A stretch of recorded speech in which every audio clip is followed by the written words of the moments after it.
Bonjour. Aujourd'hui, je vais vous parler d'une petite affaire qu'on utilise dans le monde de plantes. Quand vous utilisez, par exemple, ici, au niveau de votre projet de base, qui se trouve être un ZW9, vous avez plusieurs options. Dans notre cas, nous, on a un dérivé qu'on aime bien partager avec nos clients à nous, qu'on a un peu refait ici au Canada, qui couvre plusieurs fonctionnalités intéressantes. Bon, la première, je vais vous montrer par exemple ici, si je prends le modèle de base de la compagnie Upland. Quand vous faites vos dessins, par exemple, la première chose que vous allez remarquer est que vous faites la numérotation de fil. Les numéros de fil apparaissent tout simplement ici, de cette façon-là. Probablement une petite affaire trop petite, mais surtout, ce que je remarque, c'est que si jamais je mets la longueur, la désignation et la couleur, ces informations-là sont mises une par-dessus l'autre. Les informations qui principalement proviennent, dans ce cas-ci, du fil lui-même. Alors que nous savons que dans un plan, on est capable, par exemple, d'utiliser ici le potentiel. Et ce même potentiel-là peut, par exemple, définir à l'avance pour tout ce qui est rattaché au même potentiel, comme le 120 volts ici, d'avoir du 16 gauge noir d'un côté. Pour le neutre ici, j'ai assigné du 16 gauge aussi, 16 American Wire Gauge, et blanc. Par contre, et malheureusement, on ne peut pas vraiment le voir ici sur les fils, tout simplement parce que l'information qui est affichée directement ici dans l'affichage, elle ne va pas chercher ces informations-là. Est-ce qu'il y a possibilité d'aller chercher ces informations-là? Probablement. Alors, un usager moyen, avec une expérience moyenne d'attributs, par exemple, de Tocan, va probablement trouver l'idée ici, tout simplement, d'aller chercher les informations et de les afficher. Bon.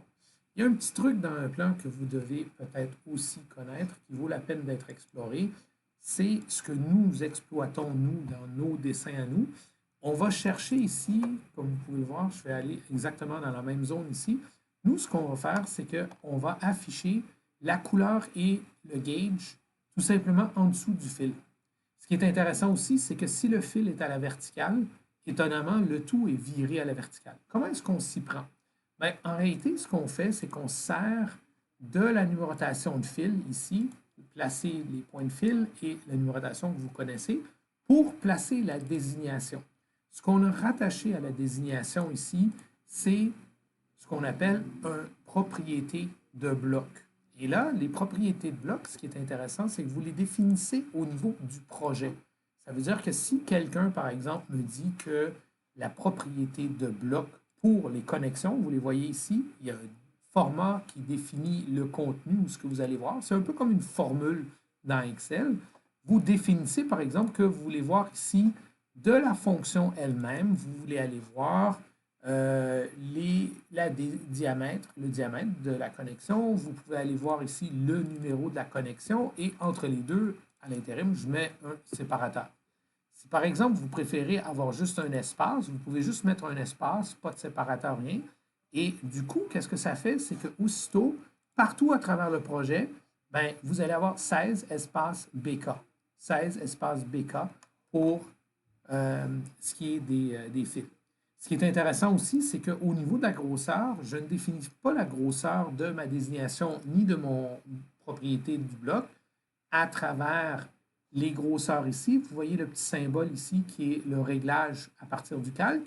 Ça veut dire que je le fais à partir du calque lui-même. Si je vois que les fils sont un peu trop petits ou les désignations sont un peu trop petites, ce que je fais, c'est que je change le calque 512 et le calque 405 et du coup, tout est un peu plus gros. Ici, dans mon cas, moi, je l'ai mis à 1.8, ce qui se trouve être une grandeur quand même raisonnable, surtout si on travaille eView, on peut faire du zoom in, zoom out. Une autre chose qui est intéressante, et ça, c'est quelque chose que j'ai demandé de par les années, c'est que dans l'affichage, pour les composantes régulières, pour les automates, pour les borniers, on a de façon standard inclus dans les réglages par défaut, donc ici dans les apparitions par défaut, le propriété de bloc 1.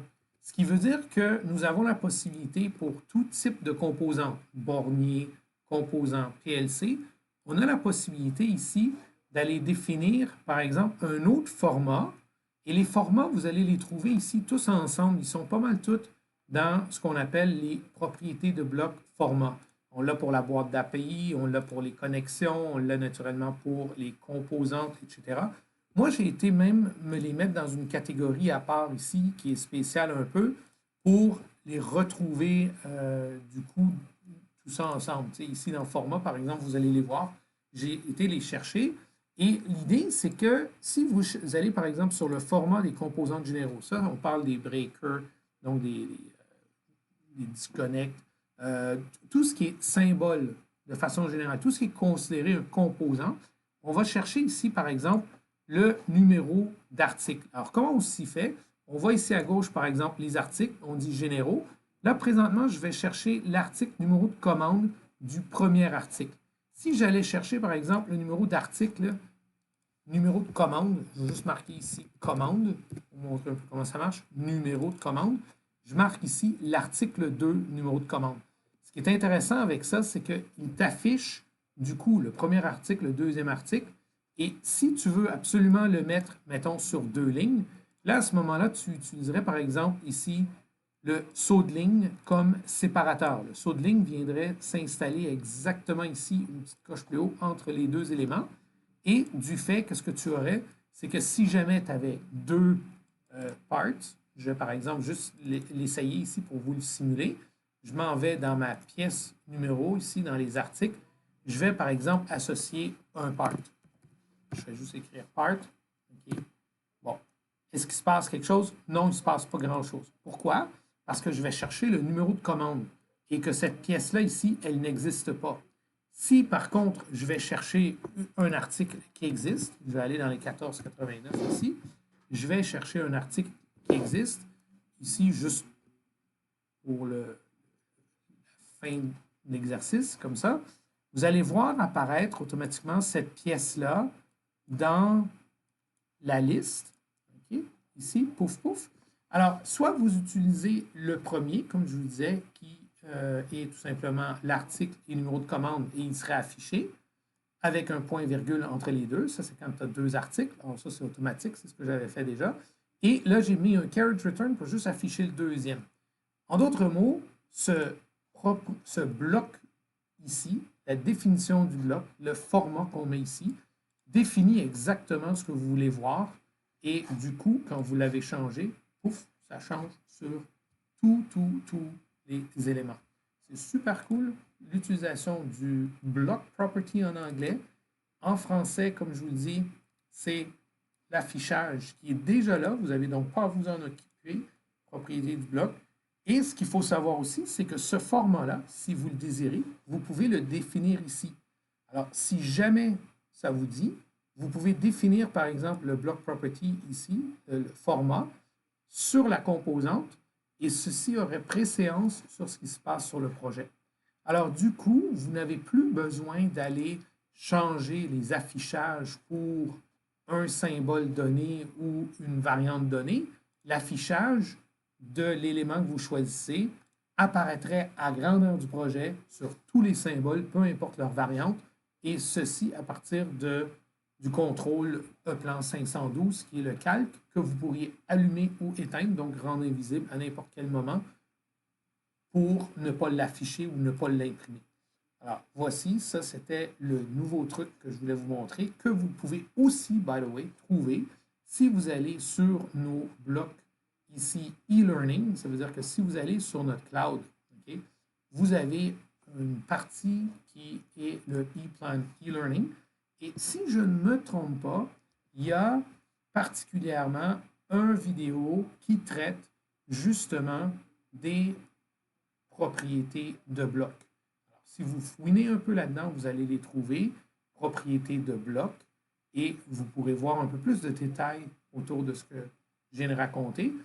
L'avantage, le bloc numéro 1, il est toujours déjà par défaut en affichage. Les autres blocs, souvent utilisés pour des rapports ou autre chose, ben, il y en a quand même un bon nombre, parce que dans les blocs de propriétés de blocs, si on vient ici, je vais juste taper bloc, vous allez voir, il y en a quand même toute une trolley. Okay? Dans les propriétés de blocs, vous en avez un total de 100 que vous pouvez définir. Idéalement, vous le définissez dans votre ZW9, dans votre modèle, Comme ça, vous n'avez pas à le faire individuellement. C'est des informations programmées d'avance. Ce sont comme des cellules que vous pouvez programmer si vous voulez. J'espère que ça vous aura bien plu et que vous allez aimer.